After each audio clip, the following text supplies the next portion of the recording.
Bueno, yo sé que ha habido varias cosas que no podemos tocar por cuestión del tiempo y mi obligación es darle una panorámica y darle algunas de las cuestiones fundamentales dentro de ese mapa. Nos toca hablar de la doctrina del pecado y ya les mencionaba en la clase anterior que la conexión con el ser humano aquí nos hace colocar la doctrina después de la antropología. No porque honestamente tendríamos que hablar del pecado antes, lógicamente antes de la aparición del ser humano. He decidido en estas vistas aquí no tomar la manera tradicional de acercarnos al pecado a través de una definición primera y luego de alguna terminología tradicional, aunque más adelante en la doctrina de la salvación sí voy a hacer uso de alguna de esa terminología.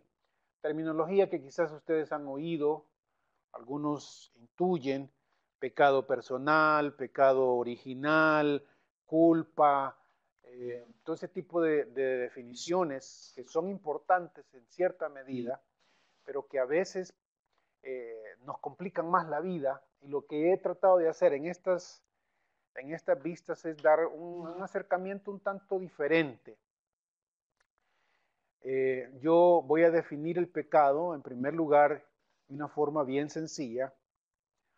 Yo voy a decir que la Biblia llama a tres cosas, le llama pecado, en términos generales. ¿Qué es pecado? Número uno, una conducta desobediente a lo que Dios dice. Sí, el pecado es una cuestión de conducta, es una cuestión de acciones, es una cuestión de hacer caso, como diría mi mamá, ¿no? No me haces caso. Si ustedes se fijan, no hace sentido esa frase, ¿verdad? Nosotros la entendemos, pero no hace sentido. Hacer caso, la entendemos. Entonces el pecado tiene que ver con una conducta específica. Dios dice algo y nosotros hacemos otra cosa. A Adán se le dijo algo e hizo otra cosa. Esta es la historia de la gente que no hace caso otra vez. Pero el pecado en la Biblia va más allá que conductas desobedientes. A Dios no le interesa solo nuestra conducta. Si fuera cuestión de conducta, únicamente estaríamos bien aquellos que no hacemos casi nada en la vida, ¿verdad? O que nos parecemos al muchacho aquel que le decía al papá, te vas a estar sentado, le decía el papá, ¿no? Y el niño, pues a la fuerza, le dice, aquí estoy sentado, pero por dentro estoy parado. Esa es la idea, que sí, la conducta está bien, no se está levantando, pero hay algo adentro que dice no, no, no. Y esto ustedes lo saben bien, somos muy así, ¿verdad? El pecado es no hacer cierto tipo de cosas, claro, es evidente, no hacer ciertas cosas, pero es más que eso. Y por eso el pecado debe definirse también como cierta inclinación hacia lo que es malo o a lo que se opone a lo que Dios dice. Vamos a definir aquí de manera interina, de manera temporal, por lo que es malo, entiendo aquello que se opone a lo que Dios dice. Entonces ya tenemos aquí por un lado una conducta y por otro lado tenemos una inclinación, una, eh, una inclinación que se puede manifestar en deseo, una inclinación que se puede demostrar no solo en deseo, a veces en simplemente costumbre de hacer ciertas cosas eh, automáticas y más fáciles.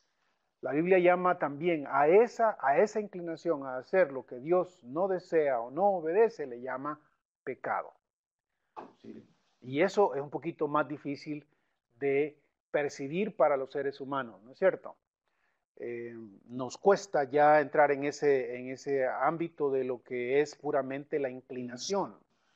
¿Hasta dónde llega por ejemplo, en este número 2 está relacionado con el asunto de la tentación? hasta dónde llega una tentación y hasta dónde comienza el pecado. Todos somos tentados, y aquí lo complicado es que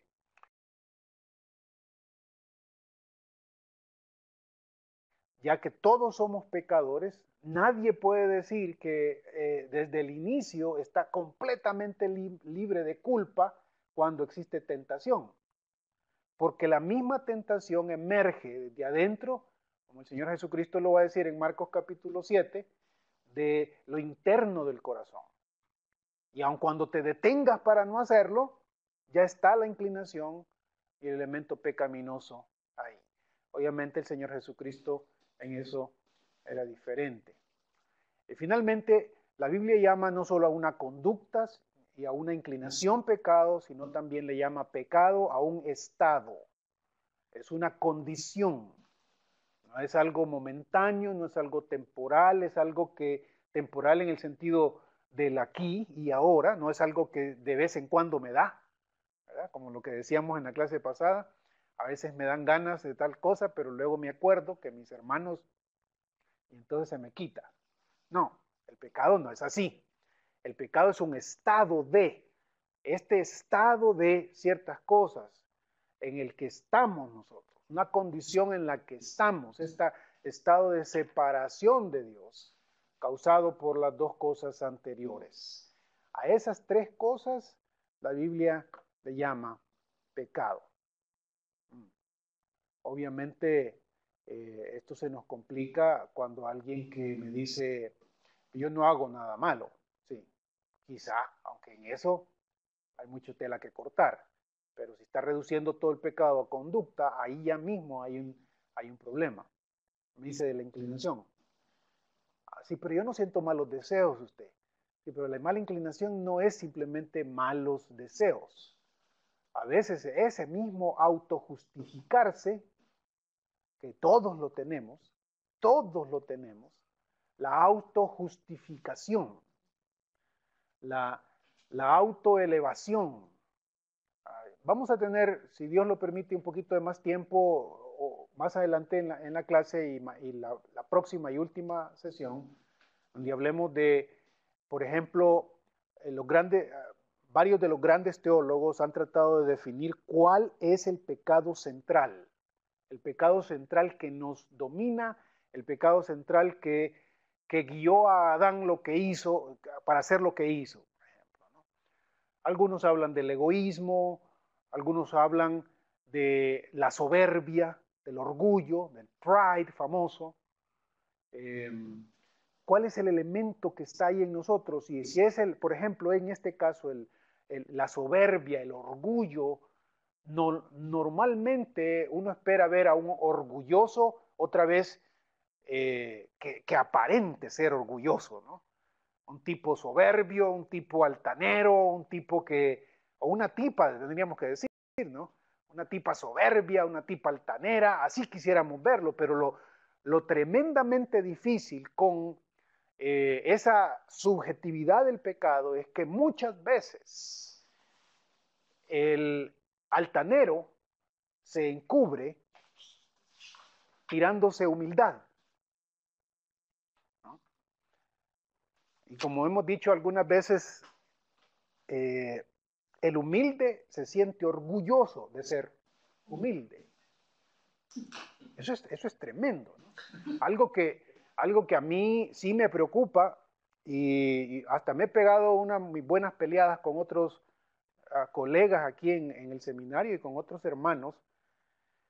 Una de las cosas que a mí sinceramente no me gusta, y hay muchas cosas que sí me gustan, de el lugar en donde estoy, tengo que aclarar eso. Sí, hay un montón de cosas que me gustan, pero hay una en particular no me gusta. Y es que esta es la cultura, o estas son las culturas que se están obviamente también reproduciendo y exportando de forma tan rápida a nivel mundial que es increíble. Culturas como las nuestras, en donde, yo les digo a mi clase de 100 estudiantes en inglés, una de las cosas que a mí no me gusta es que aquí todo el mundo está orgulloso de algo. Todo el mundo está orgulloso de algo. Todo el mundo está orgulloso de algo. Incluso de cosas ilógicas. Yo no sé por qué alguien va a estar orgulloso de que otro haga otra cosa. Por ejemplo, estoy orgulloso de ti. ¿Qué? ¿Cómo? ¿Verdad? Y eso me llevó a mí a hacer un estudio de lo que significa en nuestra lengua, en inglés y en español, orgullo. Vamos a la Real Academia, a ver qué dice la Real Academia de lo que significa orgullo. ¿Verdad? O vamos a Webster, vamos a Oxford, a los diccionarios. ¿Qué dice sobre el orgullo? Vamos a la Real Academia de la Lengua Española. ¿Verdad? A veces se sintió orgulloso de la iglesia de Antioquía. Sí, cabal. Y entonces, esto de sentirse orgulloso, ¿no? Le digo, miren, El Salvador, ustedes saben que no tiene buen equipo de básquetbol, buen equipo de fútbol. No tiene para nada, ¿no? Entonces, hasta hace poquito salió un equipo de fútbol de playa, ¡wow!, que llegó a la final mundial. Y entonces estaban tan emocionados los comentaristas de una de las radios salvadoreñas que estaban hablando ahí y todo lo demás, y hablaba uno por teléfono para comentar y decir, nos debemos sentir orgullosos de que llegaron hasta allá. ¿Sí? ¿Cómo? ¿Cómo es eso? ¿Cómo es eso? Yo no los conozco, no participé con ellos, no los ayudé con un 5, y aun cuando así hubiera sido, ¿no? Otro ejemplo quizás más claro para mí es lo que sucedió hace algunos años cuando regresaba de aquí de Dallas para El Salvador. En mi avión, en mi avión personal, iba a decir yo. Y no me siento orgulloso.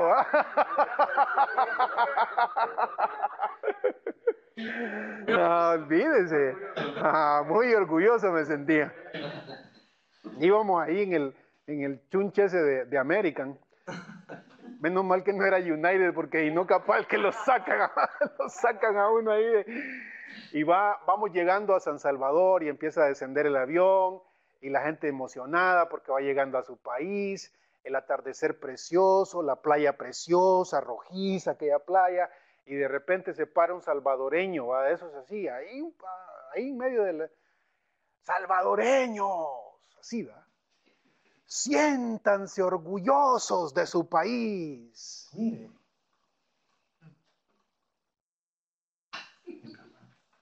What? ¿Qué? ¿Qué hice yo para tener esta preciosura de playa y esta preciosura de atardecer? ¿Qué hice yo para sentirme orgulloso de esto? ¿No? Qué tontera. Yo puedo estar agradecido. Yo puedo estar realmente honrado. Me puedo sentir privilegiado, pero orgulloso. Estoy orgulloso. Chequen, por favor. Esa tendencia nuestra al orgullo. Yo, bueno, después de ir a la Real Academia, voy a la Escritura. ¿Cuántas veces la Biblia habla del orgullo, el orgullo, el orgullo, el orgullo, el orgullo? Y parece, así como algunos de los grandes, Agustín, por ejemplo, creía que el pecado central del ser humano es el orgullo. Y todo lo demás es resultado de su orgullo que se manifiesta en su autojustificación, en el querer ser mejor que los demás, en el querer estar sobre los demás, en el tener algo en el que él es superior, en el sentirse mejor que todos los demás. Es que ustedes no tienen esto, es que nosotros sí tenemos esto. Es que ustedes no tienen tanto así, aunque no hayamos tenido equipo de fútbol de nada, pero tenemos esto de lo que nos sentimos orgullosos.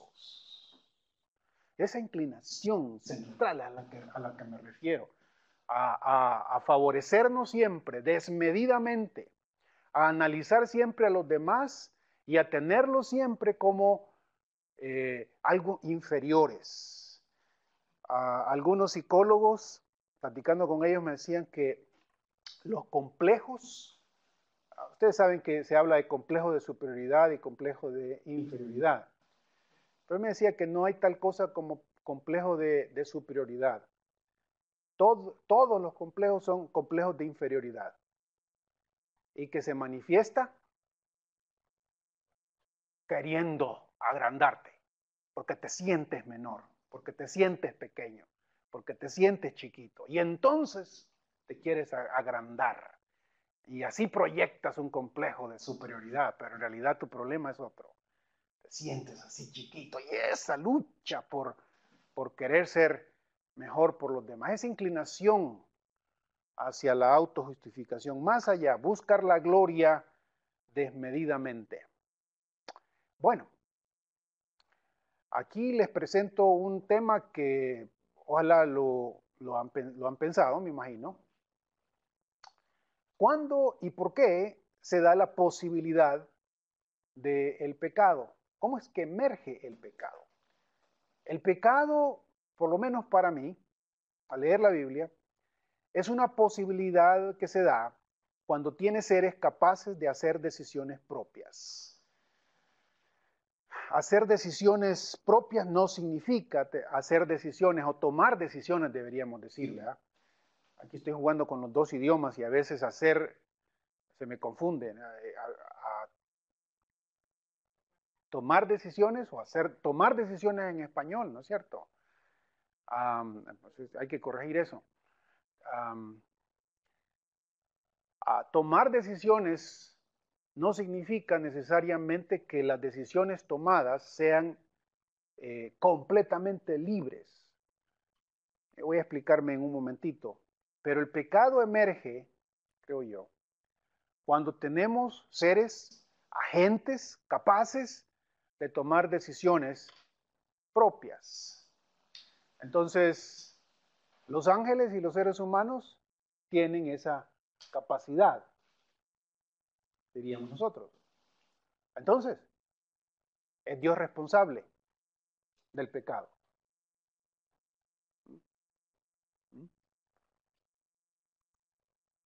¿Es Dios responsable por el pecado? No, pero Él sí es responsable por haber creado seres con capacidad de obedecer o desobedecer, tomar decisiones.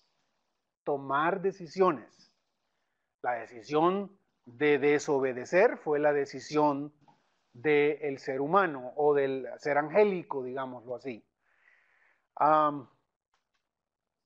Si esto no hubiera, si Dios no hubiera creado seres con esta capacidad, la humanidad tal como ahora existe, no la conoceríamos.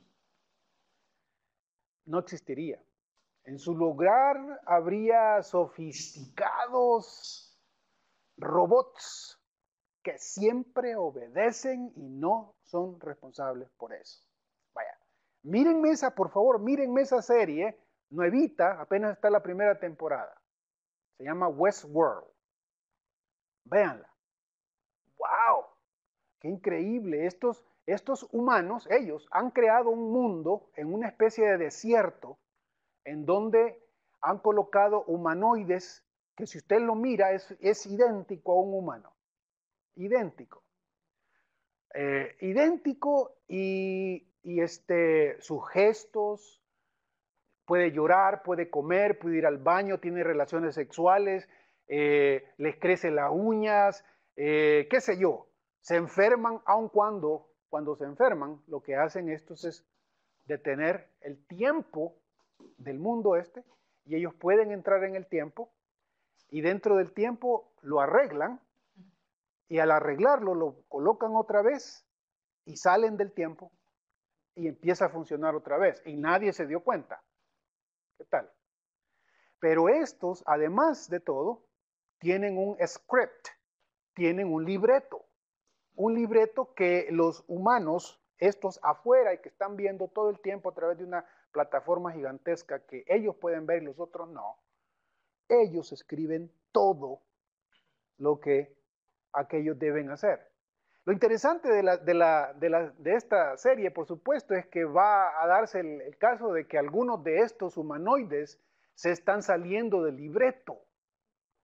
Se están saliendo del libreto, pero el punto aquí yo que quería traer es que algunos piensan Algunos pensamos, algunos piensan, mejor dicho, nosotros pensamos que algunos piensan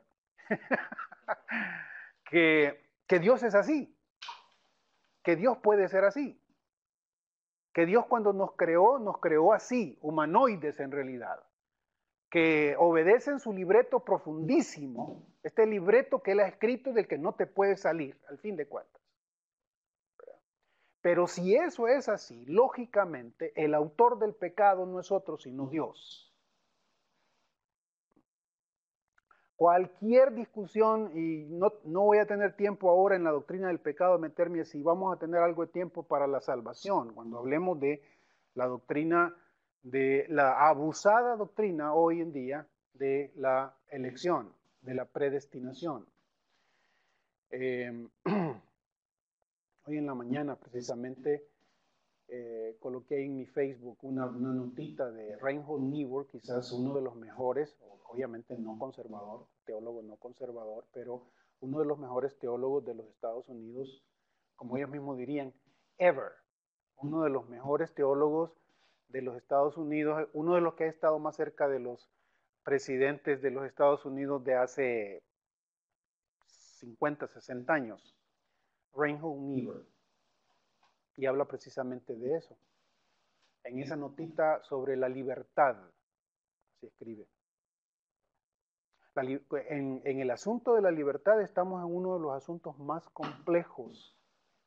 Y él llega a decir ahí directamente, y yo sé que algunos, quizás por eso les voy a caer mal en lo que voy a decir ahorita, pero él es el que dice eso. El calvinismo, un tipo de calvinismo, ha sido culpable y es culpable de una interpretación primitiva, dice él, ocupando las palabras que él ocupa, primitiva, en la que se niega la libertad del ser humano por respaldar la soberanía de Dios, rompiendo esa paradoja que la Escritura sí nos presenta. La Escritura siempre habla de la soberanía de Dios, pero nunca habla en contra de la capacidad de los seres humanos de tomar decisiones.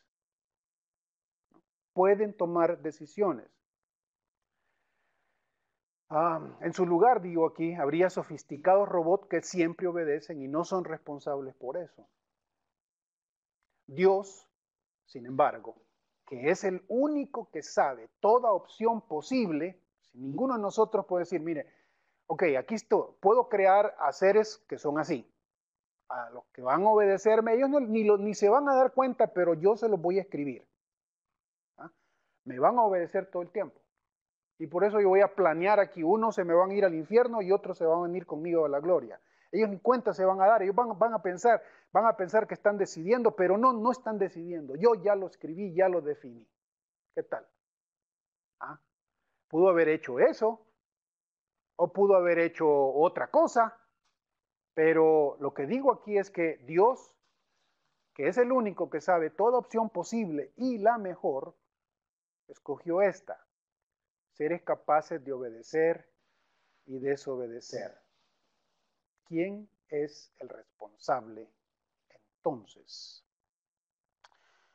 No se me apresure, porque como les voy a decir en un momentito, el único que fue, o los únicos que fueron completamente libres para decidir sin ninguna presión interna negativa, fueron Adán y Eva y obviamente nuestro Señor Jesús.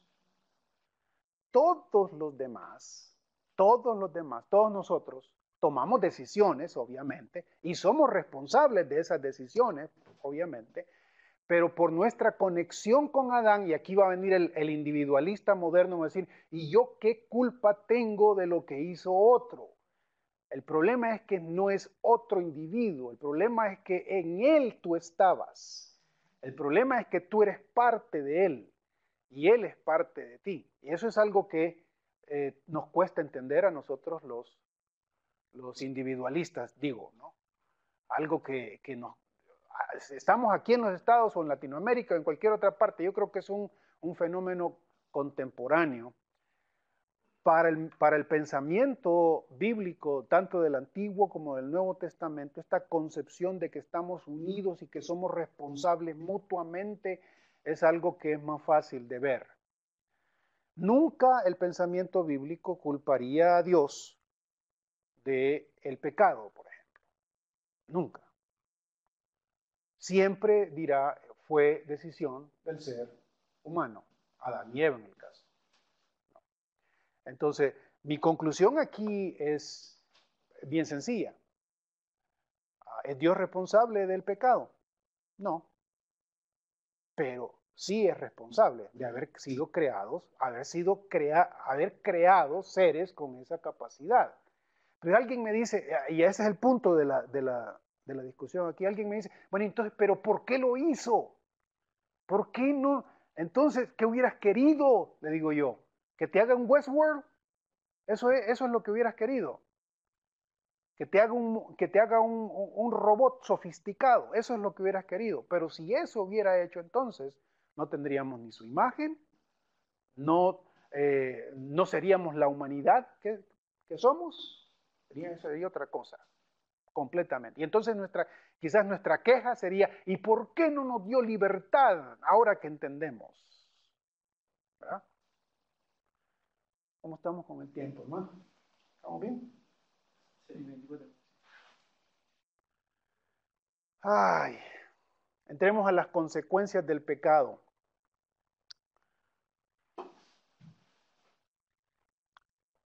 Esa figurita ahí es a propósito. ¿Qué dicen? ¿Qué les parece? Está bonita, ¿va?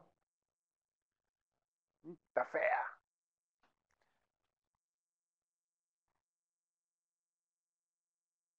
Nos convertimos en monstruos. El pecado nos convierte en monstruos. Le voy a decir que la Biblia llega a decir eso.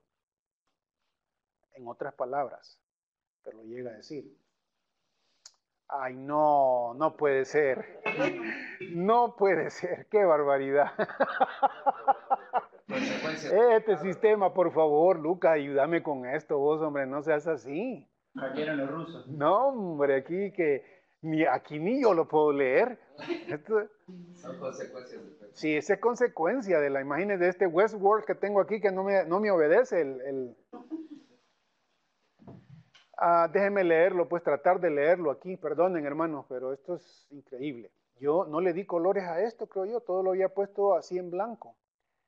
Lo primero que debemos notar es el poder, al hablar de las consecuencias del pecado, lo primero que debemos notar al observar la narración primera del libro de Génesis, contándonos sobre el inicio del pecado, lo primero que debemos notar es el poder de nuestras acciones. Una acción, escúcheme, quizás ocupe palabras redundantes, palabras que no son necesarias, pero lo hago por clarificación aquí. Una acción externa puede transformar todo nuestro ser interno. Es decir, cuando Adán peca, cuando Adán desobedece, la Biblia es clara al decirnos que esa acción de él, esa desobediencia de él, le produce algo a este ser humano. Ninguno de nosotros ha sentido eso. Yo no sé qué sintió, pero debió haber sido horrible lo que sintió. Al desobedecer a Dios, obviamente la Biblia nos describe, fueron abiertos sus ojos, mirando el bien, sabiendo la diferencia entre el bien y el mal, y luego nos describe las acciones que Adán y Eva van a tomar en virtud de lo que están sintiendo. Sintió pánico, sintió miedo, temor, pavor, se esconde, se siente vergüenza, todo eso, porque hizo algo. Y que en el mundo gnóstico en el que nos toca vivir, y yo tengo que repetirlo, no se les va a olvidar eso. El mayor enemigo a nivel de sectas para el cristianismo es el gnosticismo. Siempre está tratando de separar lo físico de lo natural, de lo espiritual, de lo invisible. y se manifiesta de muchas formas. El gnosticismo, por ejemplo, cuando alguien te dice, tú puedes tener una relación sexual y eso no te importa, eso es sexo, eso es diversión, eso es tener un tiempo agradable con cualquiera, ¿no? Tu cuerpo, ese es tu cuerpo, ¿no? Eso es una acción, no tiene nada que ver con tu espíritu. Pero aquí en el pasaje lo que se nos enseña es que una tan sola acción de desobediencia no solo produce un enojo de parte de Dios. Dios se enoja porque no hicieron su voluntad y entonces te voy a castigar. Eso va a suceder. Dios se va a molestar, se va a enojar y lo va a castigar por eso, pero aún antes de que eso sucede, algo le pasa en el fuero interno, como diríamos nosotros, a Adán y a Eva. Una distorsión gigantesca. Un virus de los más poderosos se le ha metido, ¿no? Aquí. ¿Qué es el pecado? ¿Qué es el fin de cuentas el pecado? Si una acción, si hacer cosas producen ciertos trastornos internos en mí. Trastorno psicológico, trastorno espiritual, trastorno físico. El hecho de que empiezo a morir, por ejemplo, eso es algo que Adán experimentó en ese momentito, en el momento en el que se le inyecta el pecado a través de la acción de él, siente que se empieza a morir. Por eso, empieza a morir. Entonces, lo primero que debe notarse en esto es esta conexión otra vez entre lo material y lo invisible. Hazme un favor, Lucas, ahí cuando ya tenga 45 minutos, ¿ya estamos? ¿O todavía no? Tiene 15 minutos. Me faltan 15 minutos, sí. Estoy media hora, entonces sí. Ahorita. Sí, es que no me quiero pasar de eso por mis hermanos y también porque yo ya estoy en ese proceso también, hermano. ¿Ustedes creen que? Entonces, ay, qué cosa.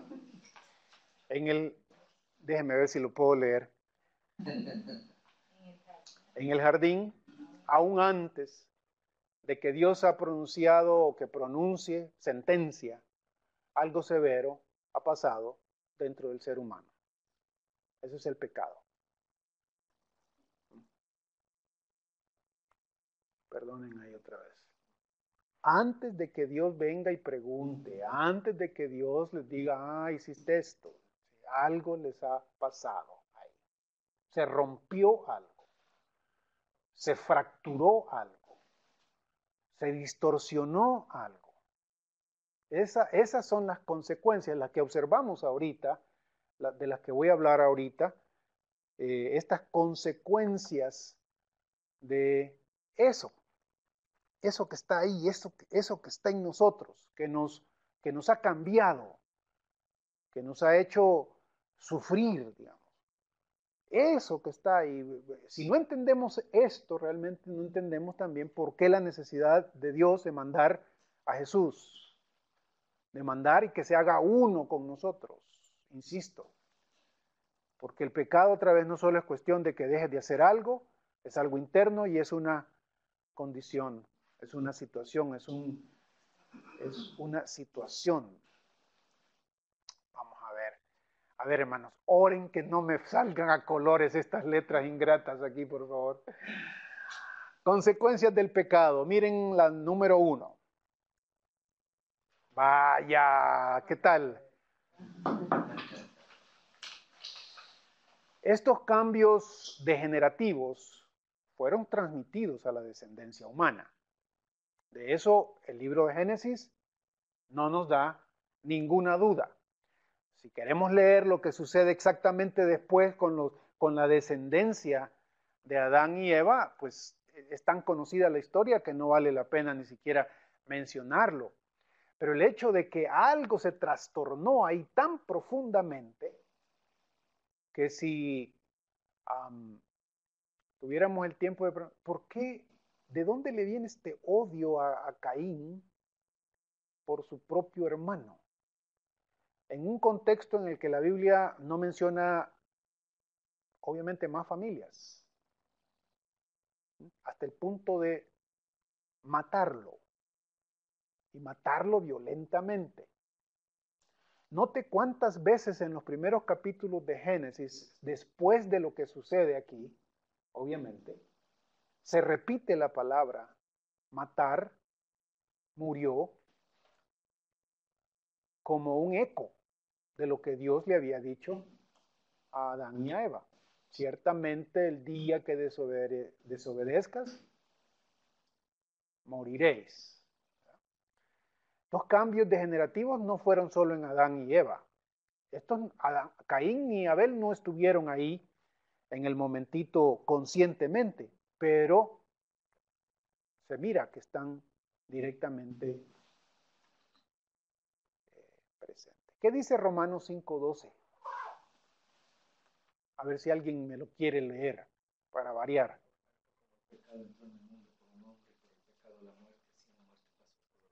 ¿Ok? Dígamelo más fuerte, man, para que lo oigan ahí los que están en... Ahorita ya no lo va a poder repetir, ¿verdad? Como lo dijo así bien fielmente, por cuanto por un... Como el pecado entró en el mundo por un hombre, así la muerte, y por el pecado la muerte, así la muerte pasó a todos los hombres. Okay. Entonces, ese elemento de la continuidad del pecado a la descendencia de Adán que nos incluye y nos arrolla a nosotros, es un dato primordial de la Escritura. No se puede decir que no.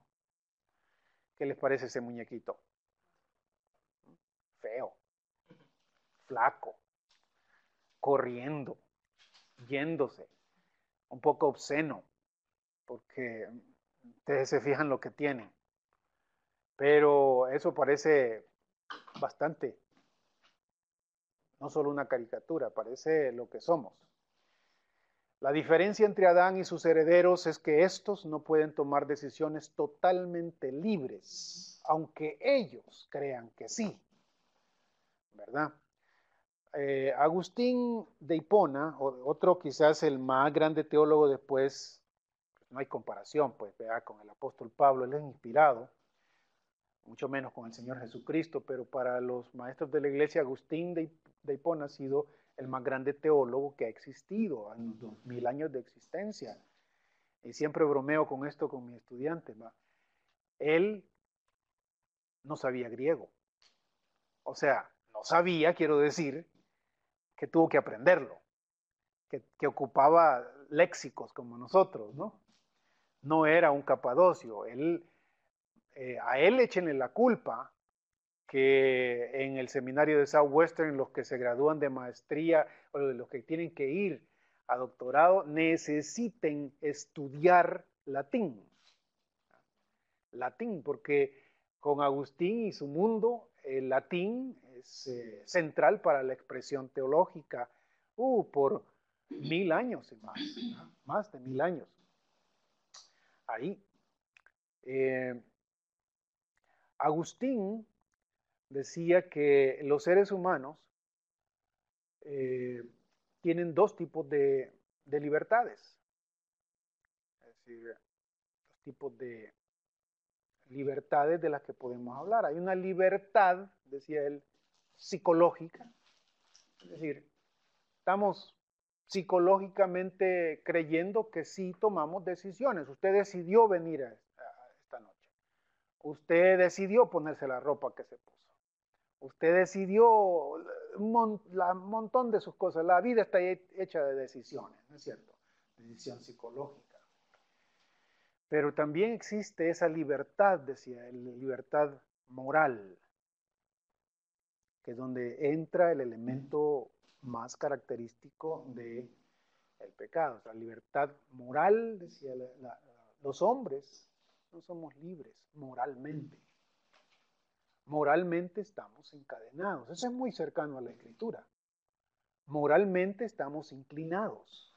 Es decir, no eres neutro. Es decir, ante dos opciones, una buena y una mala, tu tendencia será tomar la mala. ¡Wow! Eso es hasta increíble, escandaloso. Si estás solo, y por cierto, nunca se está solo, ¿verdad? ¿qué preferirías hacer ante dos decisiones? Una, el bien completo, y otro, el mal que te beneficia.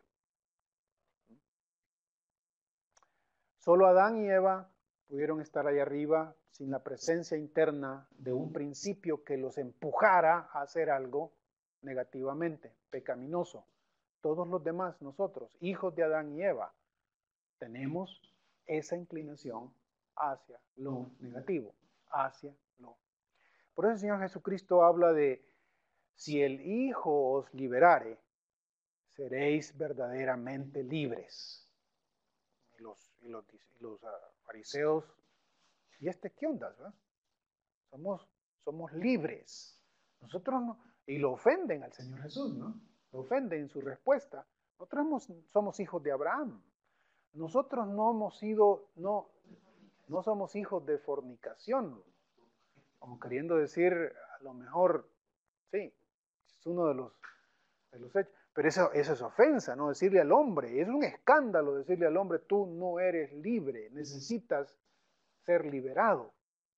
El pecado nos esclaviza y todos los hijos de Adán somos esclavos del pecado. Aún así, de todas formas, somos responsables porque somos una raza conectado biológica y espiritualmente a aquel, y porque lo imitamos a cada momento. Supongamos teóricamente que alguien diría, pues yo vengo de Adán, pero desde mi inicio he luchado con tal fuerza contra el pecado que lo he dominado y que lo he expulsado en mi vida. Realmente alguien me decía, bueno, entonces, no necesita. Pero el dato de la Biblia es que nadie, no hay justo ni uno. Nadie puede decir eso. Nadie puede hacer eso, en realidad. Aún así, somos responsables. Somos una raza conectados espiritualmente y lo imitamos a cada momento, desde chiquitos, con las rabietas, con nuestro egoísmo. Entonces, ¿qué hacemos?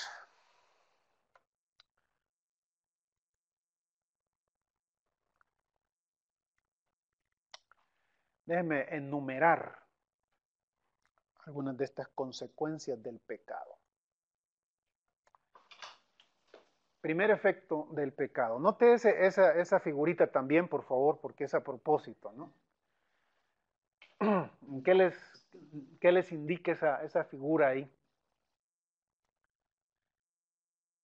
Parece que como que se estuviera deshaciendo, ¿no? Está deshaciendo. Está deshaciendo.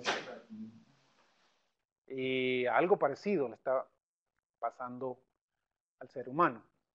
El primer efecto, yo lo llamo aquí, el pecado es un desbalance interno. Eso que le pasó a Adán y Eva, que les pasó, lo que sucedió en ellos, es un desbalance. Podemos hablar quizás de desbalance hormonal, desbalance psicológico, desbalance espiritual, bien real para ellos. Abren sus ojos, digo aquí, a la realidad del mal y tienen miedo, se sienten culpables y avergonzados. Su alma y su cuerpo, otra vez, no porque creo que haya dos partes, ¿vea? Sino para hablar de las dos áreas, dos dimensiones, su alma y su cuerpo comienzan a separarse, a morir, emocional, espiritual y físicamente. Esto que se ha introducido es la muerte, y la muerte no necesariamente, ustedes deben recordar esto, la muerte no necesariamente debe identificarse como un punto al final de la vida. ¿No? La muerte no es un punto al final de la vida. La muerte en realidad es un principio que está metido en nosotros desde el mismo día de nuestra concepción. Cuando nacemos ya empezamos a morir. Y Adán y Eva no lo tenían en ese momento, pero cuando se introduce el pecado, ese principio de la muerte, el día que pecares vas a morir. Y obviamente murieron en muchos sentidos, incluyendo este elemento en el que ellos, su propio cuerpo, empieza a sentir lo lo pesado de la existencia física. Como les he dicho varias veces y le digo a mis estudiantes jóvenes, no, ustedes realmente como estudiantes jóvenes no sienten lo pesado de los años, no sienten lo pesado de la gravedad, no sienten cómo en la medida que va pasando el tiempo, el aproximarse de la muerte se va sintiendo cada vez más y más y más. Hagas lo que hagas, te puedes hacer todas las cirugías habidas y por haber, ¿ah? Te puedes dar todas las vitaminas que quieras, puedes hacer todo el ejercicio que quieras, sí, quizás logres retrasarlo un poquito, sí, quizás logres regresarlo un poquito, pero, y eso es cuando uno mira la mayoría de las noticias en nuestros televisores, carros, casas y ejercicio. Ejercicio para estar good looking, como dicen, ¿no? ¿Ah? Aparece el viejito ahí sentado, y yo digo, ¿cuántos años tiene?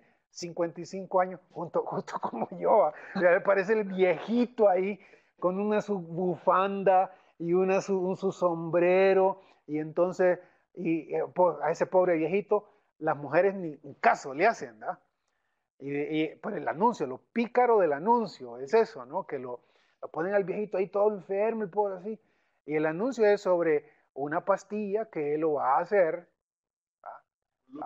sí, y hacer ejercicio y toda la cuestión. Y ya en la próxima escena, ya el viejito aparece todo musculoso, así, ¿va? Pero por más musculoso que aparece, está todo arrugado de todas maneras. y la... ¿Y cómo se llama la pastilla? Ay, no, hombre. Es de ese peso que todos sentimos. Sí, sí, un amigo que anda buscando ese tipo de ayuda. Pero mire todo ese complejo de síntomas por los que pasa Adán y Eva. El primer efecto, ese desbalance interno nuestro. Ese desbalance que causa el pecado, la enfermedad en todos sus ámbitos. El principio de la muerte se ha introducido. Voy a parar ahí para hacer otra